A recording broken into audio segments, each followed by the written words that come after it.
Why does she have to be so unreasonable? She never listens to me. Not once.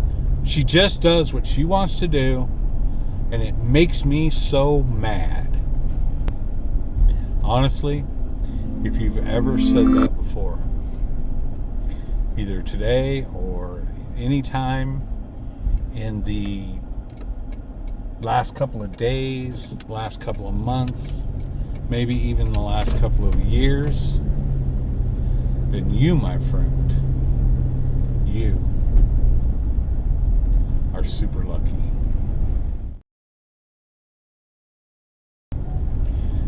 The reason I bring this up is because I have a 15-year-old son. He's a freshman in high school. And he had a girl drop by the house and leave a rose on our front door for him, just to get his attention. Boy, did I give him a hard time. Started calling him LB for short, lover boy, just to give him a hard time. But I'm so thrilled and happy for him. He's a good-looking kid, and he deserves to be stalked by a good-looking woman, right? The dating scene in today's world is insane. And I just think, honestly, that if you have somebody in your life,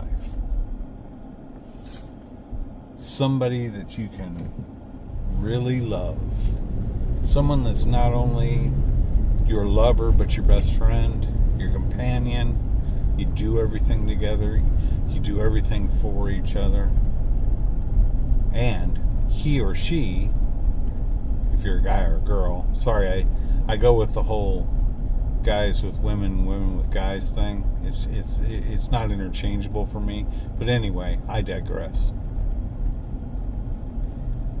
If she can get under your skin to a point where it makes you so hopping mad, I would argue that you're in a good relationship. You know why? Because if you really didn't care what he or she thought, if you really didn't care what he or she did, you wouldn't get upset. And it's not always that way. At least it shouldn't always be that way. But if you have that in your life, cherish it. Because no matter what the arguments are, you're always going to disagree. Women think different than men. Men think different than women. If you have a relationship where you are completely, totally in love, and I'm lucky, I do. I love my wife. I can't even put into words how much I love my wife.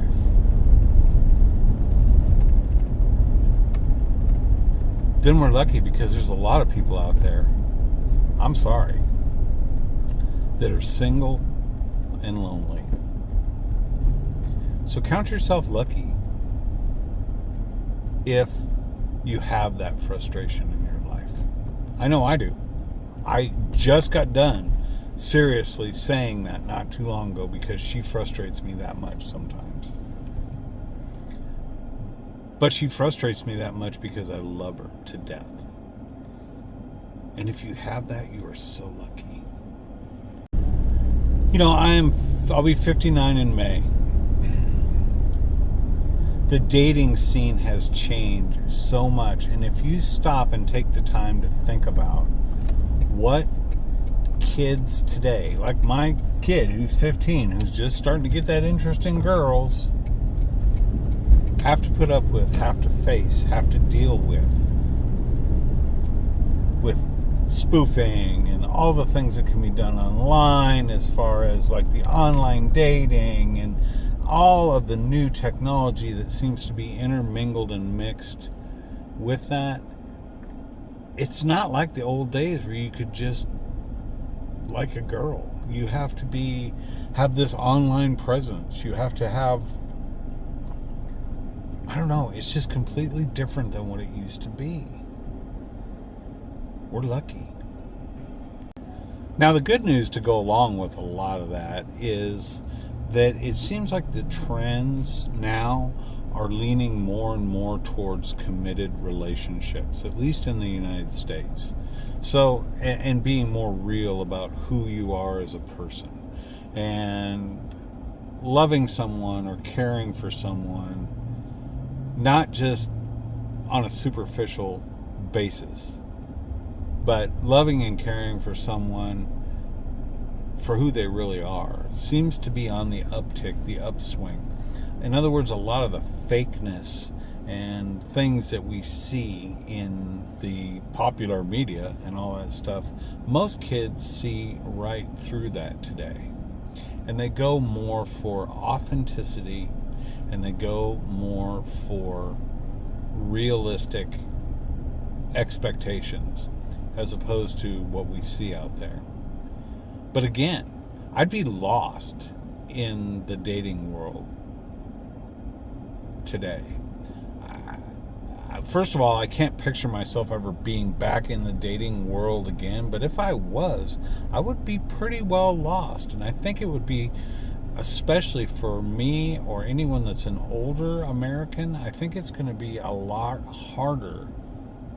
I'm not saying it can't be done, but I'm saying that you have to develop almost a separate set of skills, like an online type of persona, I guess, for lack of a better term. It can't just be, and I know that probably, you meet somebody that you work with, or you meet somebody that you know, or you're a friend of a friend or whatever, and you can still meet that way. I'm not saying that nobody meets that way anymore, but I'm just saying that if I was on the market again, I don't know what I'd do. I don't think I would put any effort towards it all, because I just simply do not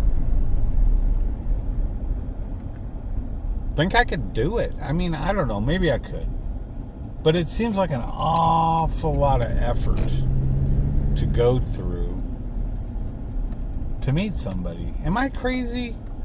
I mean, I started thinking about this stuff because I was like, it just seems to me that, I'm sorry, I'm in traffic here. It just seems to me that there's so much more to dating and all these other things. And I'm sorry, guys. The morals today are nowhere near where the morals were when I was growing up. So, I'm not saying it's impossible. But what I am saying is that it's got to be a lot harder than it used to be. And trust me, for someone that looks like me, it was hard enough. Okay? It wasn't easy. What do you guys think? I mean, would you jump back in with both feet into the dating scene again and just fearlessly tackle the internet and all of its nuances and build that online presence to date? Or honestly, guys, would you just kind of be like me and go, you know what? I think I'd just watch YouTube instead. Just a thought. Like, comment, subscribe, ring the bell if you enjoyed this video, and we will see you guys again real soon.